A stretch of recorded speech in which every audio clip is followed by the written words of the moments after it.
Chapter 11, pay 10% tax now or 35% later.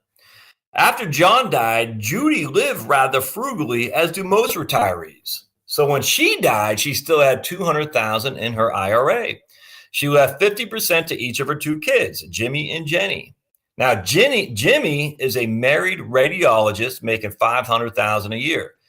Jenny is a divorced gas station attendant making $35,000 a year and heavily in debt. Jimmy has no cash flow needs, so he just rolls the $100,000 mom left into an inherited IRA. He does still need to take annual required distributions, of course. But while those distributions won't be much initially because he's only 50 years old, they will grow each year.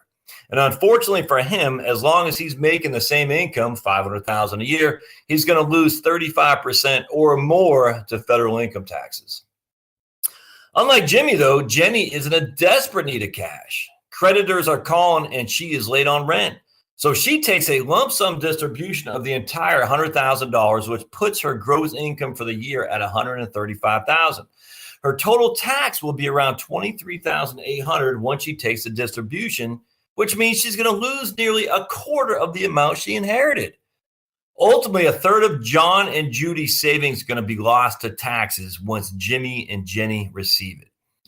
Tax-free inheritance or taxable? Regardless if you're a high-income earner like Jimmy, who doesn't need the cash, or a low-income earner like Jenny, who desperately does, wouldn't you rather receive the inheritance tax-free so you could keep all the proceeds? If John and Judy had left their children Roth IRAs, as every single penny would have gone to them and none to the IRS. All that was required was for them to have done a bit of tax planning while they were alive. Be advised, there's no getting around paying tax. Someone's going to pay some tax, but with proper planning, John and Judy may have been able to pay tax at 10%, which would allow the kids to avoid losing a third of their inheritance to taxation. The question is, what should you be doing now to minimize taxes to enhance your family's wealth while sustaining your own income?